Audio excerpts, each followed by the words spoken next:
नमस्कार, स्वागत है आपका हमारी खास पेशकश देवभूमि में उत्तराखंड महोत्सव पर। और इसी पर हम आज बात करेंगे। उत्तराखंड के सीएम पुष्कर सिंह धामी ने जब से प्रदेश की कमान संभाली है, तब से लगातार सूबे के विकास के लिए तरह तरह की कल्याणकारी योजनाओं को संचालित कर प्रदेश की जनता को लाभ पहुंचाने का काम कर रहे हैं। 9 नवंबर 2000 को उत्तरांचल राज्य की स्थापना हुई थी और इस 9 नवंबर को राज्य की 21वीं सालगिरह है। राज्य स्थापना के अवसर पर सीएम पुष्कर सिंह धामी ने प्रदेश भर में उत्तराखंड महोत्सव मनाए जाने की घोषणा की है। इस अवसर पर सप्ताह भर प्रदेश में विभिन्न सांस्कृतिक कार्यक्रमों का आयोजन किया जाएगा और सीएम धामी ने कम समय में ही प्रदेश में विकास की गंगा बहा दी है। उनके द्वारा संचालित की जा रही योजनाओं से न केवल गरीबों, बेरोजगारों को लाभ पहुंचा है, बल्कि पर्यटन और उद्योग जगत को बढ़ावा देने में भी बड़ी भूमिका का निर्वहन कर रहे हैं। देखिए इस खास रिपोर्ट में सीएम धामी की योजना और उनके अन्य विकासोन्मुख कार्य।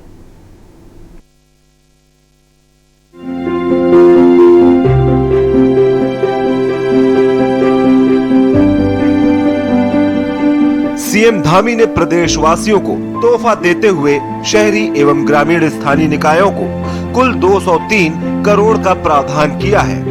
कोविड आपदा के आलोक में विविध प्रकार की सहायता के लिए 600 करोड़ का प्रावधान किया है। समग्र शिक्षा में वृहद निर्माण हेतु 214.75 करोड़ का प्रावधान किया है।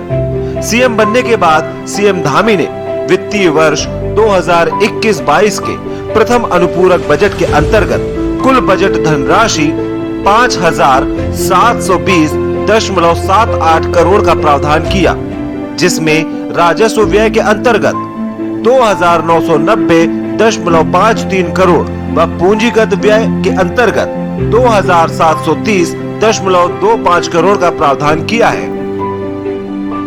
मुख्यमंत्री स्वरोजगार योजना के लिए 100 करोड़, मुख्यमंत्री महिला पोषण योजना के लिए 16.51 करोड़, मुख्यमंत्री सौभाग्यवती योजना हेतु 8.34 करोड़, मुख्यमंत्री वात्सल्य योजना हेतु 7.85 करोड़, आंगनवाड़ी कार्यकर्तियों को मानदेय हेतु 33 करोड़, पार्ट टाइम दाइयों को अतिरिक्त मानदेय हेतु 15.50 करोड़, नदी सुरक्षा कार्यों के संपादन हेतु 60 करोड़, नगरीय पेयजल के लिए 25 करोड़, स्मार्ट सिटी योजना हेतु 60 करोड़, प्रधानमंत्री ग्रामीण सड़क योजना के लिए 93 करोड़। सीएम पुष्कर सिंह धामी ने निशुल्क जांच योजना की शुरुआत करते हुए कहा था, कोई भी व्यक्ति जांच से वंचित नहीं रहेगा। इसके साथ ही मुख्यमंत्री पुष्कर सिंह धामी ने राष्ट्रीय स्वास्थ्य मिशन के अंतर्गत राज्य के जिला चिकित्सालय, उप चिकित्सालय और सामुदायिक स्वास्थ्य केंद्रों पर निशुल्क जांच योजना का शुभारंभ किया था, जिससे लोगों को सीधा लाभ मिल सके। सीएम ने कहा था कि समाज के अंतिम छोर पर खड़े व्यक्ति को इस योजना का लाभ मिलेगा। सीएम ने कहा था कि इस योजना का उद्देश्य है कि सही समय पर बीमारी का पता चले और उपचार मिल सके, कोई भी जांच से वंचित न रहे, उसके लिए इस योजना की शुरुआत की गई। सीएम ने कहा कि हम जो कहते हैं वो करते हैं। सीएम ने उदाहरण देते हुए कहा था कि हर क्षेत्र में भूतो न भविष्यति, न पहले हुआ था न ही कभी होगा। इसके अलावा सीएम धामी द्वारा संचालित योजनाओं का लाभ जनता को सीधे मिल रहा है। पीएम गरीब कल्याण अन्न योजना की शुरुआत, अन्न महोत्सव कार्यक्रम की शुरुआत की। समानांतर रूप से अन्य जिलों में भी योजना शुरू, लाभार्थी ऑनलाइन मुख्य कार्यक्रम से जुड़े। योजना के तहत राशन की दुकानों से मुफ्त खाद्यान्न वितरण, 9,230 राशन की दुकानों से खाद्यान्न वितरण, कुल 14 लाख राशन किट वितरण का लक्ष्य, लगभग 24 लाख परिवारों को 2 किलो चीनी का वितरण, प्रति कार्ड सस्ती दर पर वितरित की गई चीनी। गरीब से गरीब व्यक्ति का कल्याण सरकार की प्राथमिकता। पीएम योजना से 16,472 को मिलेगा घर। प्रदेश सरकार देगी सामान के लिए 5,000 रुपए। 16,472 पात्रों को पीएम आवास के मंजूरी पत्र वितरित। प्रत्यक्ष लाभ अंतरण के माध्यम से प्रथम किश्त जारी। आवास योजना में 226.99 करोड़ खर्च की व्यवस्था। 1 लाख लोगों को स्वरोजगार से जोड़ेगी सरकार। प्रदेश में 24,000 सरकारी नौकरियों की घोषणा। चुनावी साल में स्वरोजगार की संभावनाओं की तलाश। 1 लाख लोगों को स्वरोजगार से जोड़ने का लक्ष्य। स्वरोजगार के लिए विभागों को दिए गए लक्ष्य। चुनाव नजदीक आते ही आखिरी ओवरों में खेल रहे सीएम की चुनावी बैटिंग से सियासी धमाका जारी है। सीएम पुष्कर सिंह धामी ने पिछले कुछ ही समय में एक के बाद एक बड़े चुनावी शॉट लगाकर प्रदेश में राजनीतिक रोमांच बढ़ा दिया है।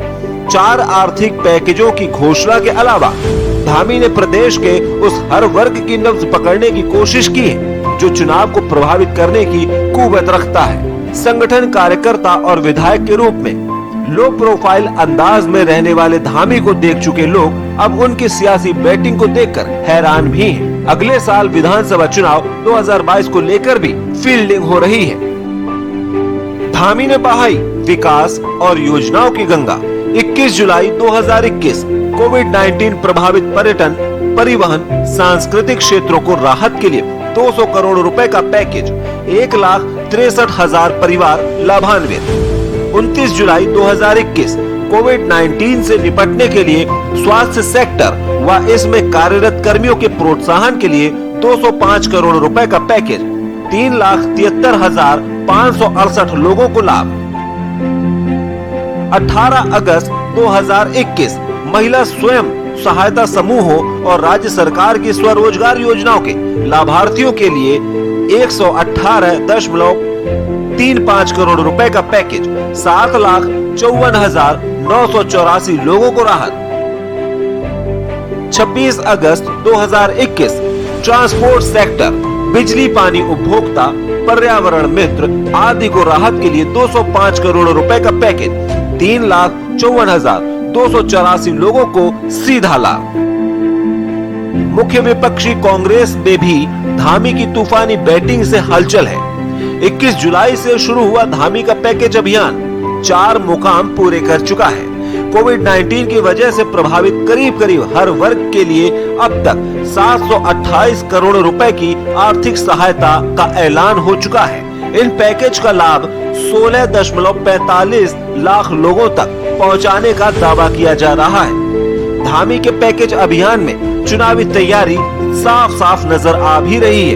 इन पैकेजों में हर उस वर्ग को लेने की कोशिश की गई है जो चुनाव में अहम भूमिका निभाता है।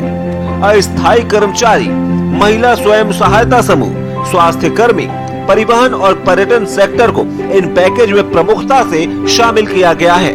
तो बिजली, पानी के बिलों में राहत देकर मध्यम वर्ग की नब्ज भी सहलाने की कोशिश की गई है। धामी की सियासी पारी का बीजेपी को कितना लाभ चुनाव में मिलेगा ये तो वक्त बताएगा, लेकिन धामी के कामों का असर जरूर पड़ेगा। इलेक्शन डेस्क के न्यूज इंडिया। और यहां लेंगे एक छोटा सा ब्रेक के बाद फौरन लौट रहे हैं।